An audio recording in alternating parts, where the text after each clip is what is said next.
Hello class 10th। मैं प्रशांत गुप्ता। जैसा कि मैंने आपसे प्रॉमिस करा था कि आपको लगातार इंपॉर्टेंट क्वेश्चन मिलेंगे और ये क्वेश्चंस इतने ज़्यादा इंपॉर्टेंट हैं कि आप जब साइंस का एग्जाम दे रहे होंगे आपको ये क्वेश्चंस 100% देखने को मिलेंगे। देखो, आज हम लोग करेंगे केस स्टडी बेस्ड क्वेश्चन को।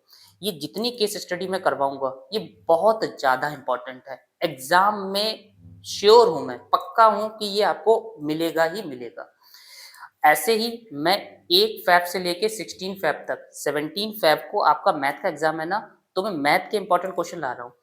आप जाकर देख लो, आप चेक कर लो आपकी प्रिपरेशन कैसी है। ठीक है, उस चैनल का लिंक, प्रशांत गुप्ता मैथ्स चैनल का लिंक मैं अपने डिस्क्रिप्शन में दे दूंगा।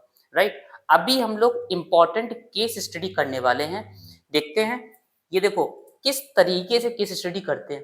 केस स्टडी में बहुत ज़्यादा थ्योरी होती है, उसमें टाइम वेस्ट ना करते हुए हमें स्मार्ट चीज़ें क्या चूज करनी है। ऐसे ही कल मैंने 3 फैब को मैथ्स में केस स्टडी बेस्ड क्वेश्चन डाले थे। उसमें पता है, उसमें कम से कम 15 से 20 मिनट का रीडिंग का दे रखा है। अब उसको पढ़ के, उसको देख के स्टूडेंट डर जाएगा और जो उसमें काम करना है वो आप गलत करके आ जाओगे। इसीलिए मैंने उसमें स्मार्ट तरीका बता रखा है कैसे केस स्टडी को निकालेंगे। अभी हम लोग साइंस की केस स्टडी करने वाले हैं। आ जाओ, चलो शुरू करते हैं। जैसे कि ये क्वेश्चन दिया गया है, एक ही बिल्डिंग बनी हुई है। अब इसमें पहला क्वेश्चन पूछा है, the substance not likely to contain CaCO3। CaCO3, Ca मतलब calcium, CO3 carbonate. Calcium carbonate कौन सा इसमें से कंटेन नहीं करता है? सिंपल सी बात है, calcinate gypsum. Option C is correct. कैसे? देखो, जिप्सम आ रहा है, जिप्सम का फॉर्मूला क्या होता है? CaSO4.2H2O। अब आप बताओ, इसमें क्या CaCO3 कैल्शियम कार्बोनेट है? नहीं है। इस वजह से ऑप्शन क्या हुआ? C is correct. Next question number 10, question number 2। देखो, a student added 10 gram of calcium carbonate को ऐड करता है। अब एक बात समझना है यहाँ पर, अभी पूरा पढ़ना है अच्छे से। अब हमें सबसे पहले ग्राफ दिख रहा है, तो क्या करा, क्वेश्चन ने पूछा during which time interval did maximum decomposition took place. हमें बताना है कि मैक्सिमम डिकम्पोजिशन कब हुआ, किस टाइम पे हुआ। देखो, ग्राफ देखने से हमें एक बात समझ में आ गई। देखो, नोटिस करो जरा, यहां से लेके यहां तक में ये एकदम बहुत तेजी से बढ़ा। देखो, यहां से यहां तक तेजी से बढ़ा ये। तो ये टाइम पीरियड क्या है? 0 से 5 मिनट का। तो ऑप्शन कौन सा हुआ? ऑप्शन डी, क्योंकि 0 से 5 मिनट के टाइम में बहुत तेजी से बढ़ा। क्लियर हो गई बात? नेक्स्ट क्वेश्चन की तरफ मूव करते हैं। ये हमें कैसे पता चला था? ग्राफ के अकॉर्डिंग पता चला था। Gas A obtained above is a reactant for a very important biochemical process which occurs in the presence of sunlight. Identify the name of the process. अगर आप स्मार्ट हैं तो आप आंसर समझ गए।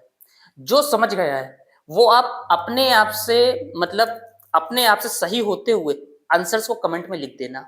देखो, मैंने ऐसा क्यों बोला है, देखते हैं। इधर देखो, प्रेजेंस ऑफ क्या लिखा है? सनलाइट। सनलाइट की प्रेजेंस में कौन सी रिएक्शन होती है? इनमें से फोटोसिंथेसिस होती है सर। क्लियर हो गई बात? तो ऑप्शन कौन सा बना? Option B is correct. बात समझ में आ गई? और कौन सी गैस ऑप्टेन होगी? राइट, गैस कौन सी ऑप्टेन होगी? Carbon dioxide. नेक्स्ट क्या है? मार्बल स्टैचू दिया गया है यहाँ पर, corroded or stained when they repeatedly come into contact with polluted rainwater. Identify the main reason. देखो, ये स्टैचू देख रहे हो कितना गंदा हो गया है। अब इसमें क्या रीजन है? देखो, जो रेन है वो एसिड है। हमने ऑप्शन से जाएंगे, polluted water is acidic. Clear है? Hence it react with calcium carbonate. Calcium carbonate marble का फॉर्मूला है CaCO3, और वाटर कैसा है? रेन वाटर, एसिडिक है नेचर का। तो ऑप्शन कौन सा बना यहाँ पर? Option C is correct. Clear हो गई बात? नेक्स्ट क्वेश्चन को करते हैं। नेक्स्ट क्वेश्चन में, calcium oxide can be reduce to calcium. अब देखो, कौन कौन स्मार्ट है? स्मार्ट कौन कौन है आप में से? देखो आंसर मिल गया। क्या लिखा है, calcium oxide can be reduce to calcium. Calcium oxide calcium में बन गया, यानी ऑक्सीजन क्या हुआ, रिमूव, तो क्या हुआ, रिड्यूस। और जो रिड्यूस करता है वही क्या होता है, ऑक्सीडाइजिंग एजेंट। तो कौन सा ऑप्शन बना, ऑप्शन डी इज करेक्ट, क्योंकि कैल्शियम ऑक्साइड क्या है, ऑक्सीडाइजिंग एजेंट है। क्वेश्चन से मिल गया। मैं यहाँ पर लिख के बता दूं, जैसे कैल्शियम ऑक्साइड है, कैल्शियम ऑक्साइड से कैल्शियम मिल गया, ठीक है, कैल्शियम आ गया, तो यहाँ से यहाँ जाने में ऑक्सीजन रिमूव हुआ। जब ऑक्सीजन रिमूव हुआ तो वो क्या बन गया, रिड्यूस्ड, रिडक्शन। तो जिसका रिडक्शन इससे हुआ ना, तो ये क्या कहलाएगा, ऑक्सीडाइजिंग एजेंट कहलाएगा। ओके, नेक्स्ट क्वेश्चन की तरफ मूव करते हैं। ये इसके आंसर्स भी यहाँ पर दे रखे हैं। देखो नेक्स्ट क्वेश्चन में क्या कहा गया है, सेकंड केस स्टडी है ये। Reaction between MnO2 HCl is depicted in the following diagram. देखो ये MnO2 है, HCl ऊपर से डाल रहे हैं और ये प्रोडक्ट बना है। हमें बताना है ये केमिकल रिएक्शन इनमें से किसका एग्जाम्पल है। चलो समझ लेते हैं, देखो कैसे समझेंगे। यहाँ पर MnO2 react with HCl, hydrochloric acid gives 2, क्या बन जाएगा, MnCl2 बन जाएगा। और क्या बन जाएगा, क्लोरीन गैस निकलेगी, और क्या बन जाएगा, वाटर बन जाएगा। अब आप बात समझना, ये अभी बैलेंस नहीं है। जो रिएक्शन बैलेंस नहीं होती है उससे स्केलेटल रिएक्शन कहते हैं। हम लोग इसको बैलेंस कर लेते हैं। देखो Cl कितने हैं, 4, तो यहाँ पर कितने लगा दें, 4। हाइड्रोजन कितने हैं, 4, यहाँ पर 2 हैं, तो हम लोग क्या लगा दें, 2 लगा दें। अब देखो 2 2 जा 4 हाइड्रोजन हो गए। ऑक्सीजन कितने हैं, 2, ऑक्सीजन कितने हैं, 2। ये रिएक्शन हो गई। अब ये रिएक्शन इनमें से कौन सी है, जरा समझना ध्यान से। हमने देखा MnO2 से MnCl2 बना, यहां से क्या देखा, ऑक्सीजन रिमूव हुई, क्या हुई, रिमूवल ऑफ ऑक्सीजन। ऑक्सीजन का रिमूवल क्या कहलाता है, रिडक्शन कहलाता है। तो ये क्या हो गया, रिडक्शन हो गया। जब ये रिडक्शन हो गया तब ये क्या कहलाएगा, ऑक्सीडाइजिंग एजेंट कहलाएगा। अब यहाँ पर देखना, हाइड्रोक्लोरिक एसिड यहाँ पर वाटर में बन गया, तो हाइड्रोक्लोरिक एसिड में क्या हुआ, ऑक्सीजन का ऐड हुआ। ऑक्सीजन क्या हुई, ऐड हुई, ऑक्सीजन का ऐड, यानी addition of oxygen. Addition of oxygen को कहते क्या है, एडिशन ऑफ ऑक्सीजन कहलाता है ऑक्सीडेशन। क्या कहलाता है, ऑक्सीडेशन, ठीक है। तो इसमें ऑक्सीजन ऐड हुआ तो ये हुआ ऑक्सीडेशन, और ये कहलाएगा क्या, रिड्यूसिंग एजेंट। आपको इसमें रिडक्शन और ऑक्सीडेशन दोनों मिल रहे हैं। क्या क्या मिल रहा है, ऑक्सीडेशन भी मिल रहा है और रिडक्शन भी मिल रहा है। जब दोनों मिल रहे हैं तो ये रिएक्शन कहलाएगी रिडॉक्स रिएक्शन। ऑप्शन कौन सा सही है, option C is correct. Next question को करते हैं। Chlorine gas react with dash to form bleaching powder. अब देखो क्लोरीन गैस इनमें से किससे रिएक्ट करे ब्लीचिंग पाउडर बन जाए।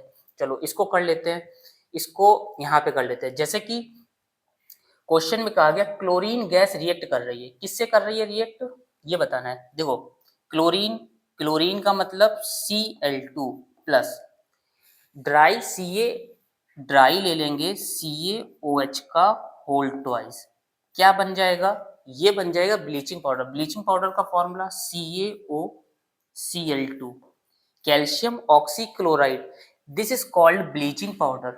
तो CaOCl2 बन गया, क्या बचा, वाटर, H2O बचा, यहाँ पर प्लस में क्या आ जाएगा, H2O, this is bleaching powder.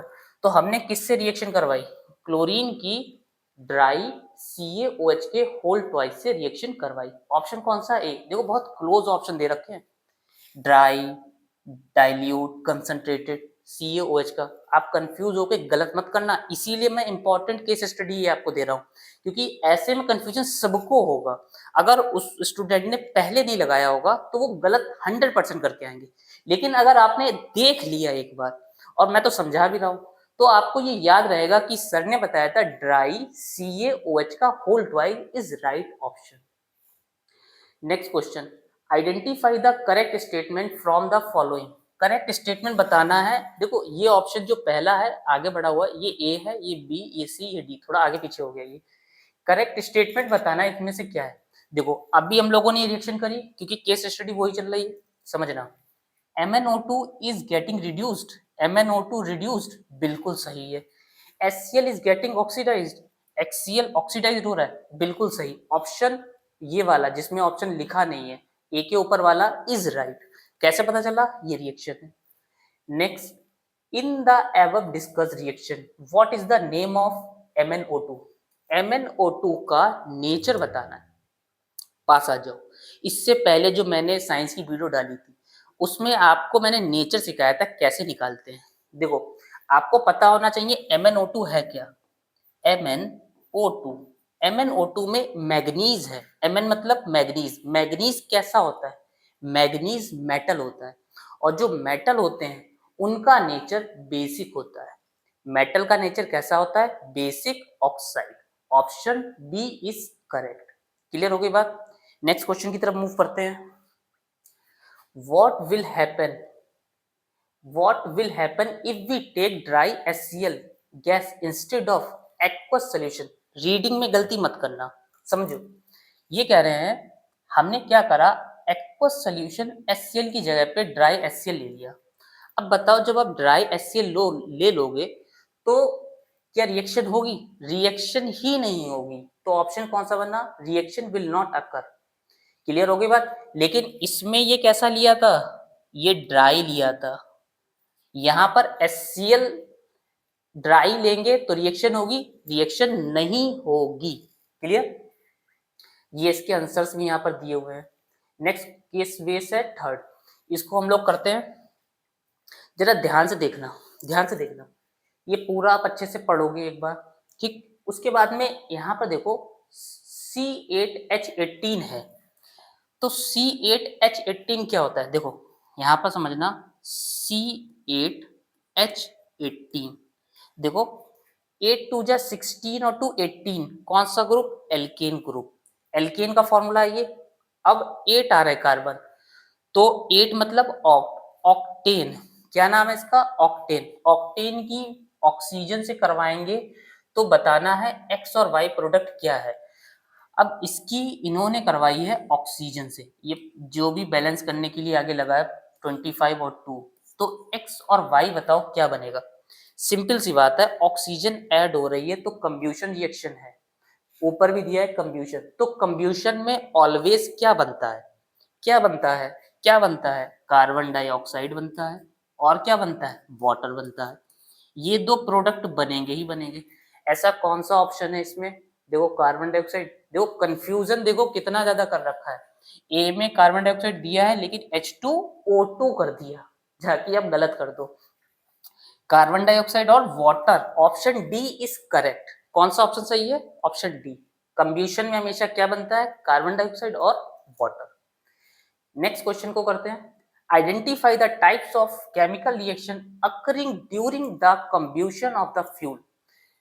अब बताना है कौन सा टाइप की रिएक्शन है कंब्यूशन ऑफ फ्यूल में। देखो कंब्यूशन ऑफ फ्यूल जब हो रहा है, कंब्यूशन में ऑक्सीजन ऐड होती है, ऑक्सीजन का ऐड होना ऑक्सीडेशन।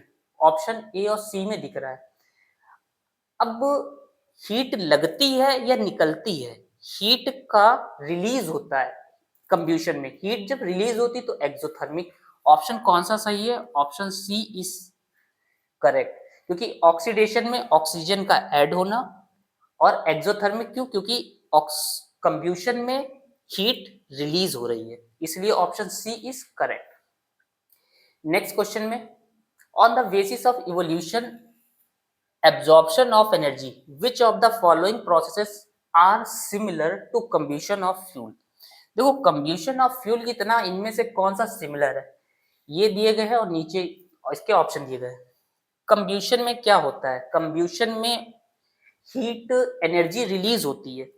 तो देखो फोटोसिंथेसिस प्रोसेस में क्या होता है? फोटोसिंथेसिस प्रोसेस मतलब सन से हीट एब्जॉर्ब करना, तो ये तो गलत हो गया। फर्स्ट वाला किस में आ रहा है? इसमें आ रहा है, तो बी गलत हो गया, और डी भी गलत हो गया क्योंकि बी और डी में फर्स्ट आ रहा है, तो ए और सी में से होगा।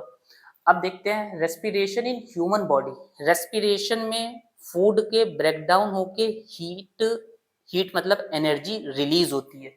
तो बी तो सही है यहाँ पर, यानी कि सेकंड वाला सही है, सेकंड वाला सही है।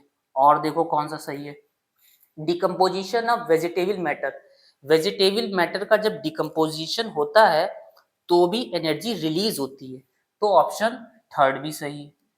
तो इस टाइप से सेकेंड और थर्ड का ऑप्शन दिया गया है A option is correct. Clear होगी बात। नेक्स्ट क्वेश्चन की तरफ मूव करते हैं। A student while walking on road absorbed that a cloud of black smoke blazed out from the exhaust stack of moving trucks on the road. Choose the correct. बहुत ज्यादा pollution है ना, truck से काला काला धुआं निकल रहा है, तो क्यों निकल रहा है? ये जब भी निकलेगा इसका मतलब एयर की सप्लाई कम है और इनकम्प्लीट कंब्यूशन है। तो देखो लिमिटेड सप्लाई ऑफ एयर और इनकम्प्लीट कंब्यूशन, ऑप्शन कौन सा सही है? Option A is right. उसको तुरंत अपनी गाड़ी सर्विस के लिए भेजनी चाहिए, जिससे ये जो धुआं निकल रहा है, जिससे और लोगों को प्रॉब्लम आ रही है ब्रीथिंग में, उनको आराम मिले, तुरंत इसको काम करना चाहिए इस पर। नेक्स्ट आ जाओ। Although nitrogen is most abundant gas in the atmosphere, आप सबको पता है एटमॉस्फेयर में सबसे ज्यादा अमाउंट में नाइट्रोजन है, एबंडेंट मतलब सबसे ज्यादा अमाउंट में होना। It does not take part in combustion, इनमें से कौन सा कंब्यूशन में, तब भी ये पार्ट नहीं ले रहा कंब्यूशन में, तो करेक्ट रीजन क्या है? सिंपल सी बात है, नाइट्रोजन है तो ज्यादा लेकिन तब भी कंब्यूशन में पार्टिसिपेट नहीं कर रहा है। क्या कारण है? आ जाओ देखो, नाइट्रोजन का फॉर्मूला N2 होता है, N में क्या होता है, ये 1 2 3, आउटर शेल में 3 इलेक्ट्रॉन होते हैं, नेक्स्ट वाले में भी 3 होंगे, 1 2 3, तो ये ट्रिपल बॉन्ड बना रहे हैं। कैसा बना रहे हैं? ट्रिपल बॉन्ड बना रहे हैं। देखो ये नाइट्रोजन इसके साथ में मिलकर 8 हो गए, ये वाला नाइट्रोजन इसके साथ में मिलकर 8 हो गए, तो ये कौन सा बॉन्ड बना रहे हैं? ये बना रहे हैं ट्रिपल बॉन्ड, ये वाला सर्किल इधर से जाएगा।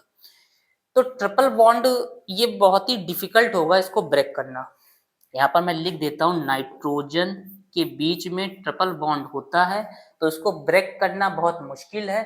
Nitrogen is an inert gas, तो option B is correct, right. हम लोगों ने 3 केस स्टडी करी है अभी, ये तीनों की तीनों केस स्टडी बहुत ज्यादा इंपॉर्टेंट है, बहुत ज्यादा, मैं बता नहीं सकता हूँ कितना इंपॉर्टेंट है। एग्जाम साइंस के पेपर में आपको ये देखने को मिलेगा, जिस सेट में भी आएगा आप मुझको बताइएगा। और एक बात ये कहना चाहता हूँ, इस पर लगातार इंपॉर्टेंट वीडियोस आ रही हैं, सिर्फ मैं एग्जाम तक ये इंपॉर्टेंट वीडियो ला रहा हूँ, आपकी प्रिपरेशन में बूस्टर कितना काम करने वाला है ये। और मैथ में तो इतना इंपॉर्टेंट है, अगर आप नहीं देख रहे हो तो देख लो जाकर, उसमें भी केस स्टडी मैं लेके आया था, उसको देख लेना। 16 फैब तक मैथ में बहुत ही ज्यादा इंपॉर्टेंट है, समझ लो पेपर पूरा वही मिलेगा। मैं पहले से बता रहा हूं, आपको ट्रस्ट हो तो देख लो, ट्रस्ट नहीं है तो अपनी प्रिपरेशन को चेक कर लो उन क्वेश्चन से, आपको खुद आइडिया लग जाएगा कितने इंपॉर्टेंट है। ठीक है, एग्जाम में ये केस स्टडी आपको मिलेगी। आप लाइक नहीं करते हो, लाइक कर लो, सर को थोड़ा सा एनर्जी मिल जाए, आपके लिए और ज्यादा मेहनत कर सके। वैसे भी बहुत मेहनत सर आपके कर रहे हैं, बहुत ज्यादा हार्डवर्क कर रहे हैं, क्योंकि मैं चाह रहा हूं कि आपके साथ में पूरे जी जान से मैं लगा हुआ हूँ। अपनी तरफ से मैं 100% कोशिश कर रहा हूँ, कई तरीकों से इंपॉर्टेंट क्वेश्चन निकाल कर ला रहा हूँ। अलग अलग सैंपल पेपर से मैंने ढूंढे हैं, अलग अलग जैसे कि जो साइड बुक्स हैं उनसे मैंने ये क्वेश्चंस लिए हैं, और रिपीटेड क्वेश्चंस ये देखने को मिल रहे हैं, तो मैंने एक पैटर्न के अकॉर्डिंग इन क्वेश्चंस को लेके आया हूँ। आप इनकी प्रैक्टिस 100% कर लीजिए, नोटबुक में लिख लीजिए, जहां पर मैं आपको बता रहा हूँ कि ये गलती हो सकती है, उन गलती को अवॉइड करते चलिए। ठीक है, मिलते हैं हम लोग एक और इम्पोर्टेंट क्लास के साथ में। अपना ख्याल रखिए, प्रॉपर रेस्ट रखिए, और इम्पॉर्टेंट क्वेश्चंस के वीडियो देखते चलिए, नोट करते चलिए और शेयर करते चलिए, right. All the best to all of you.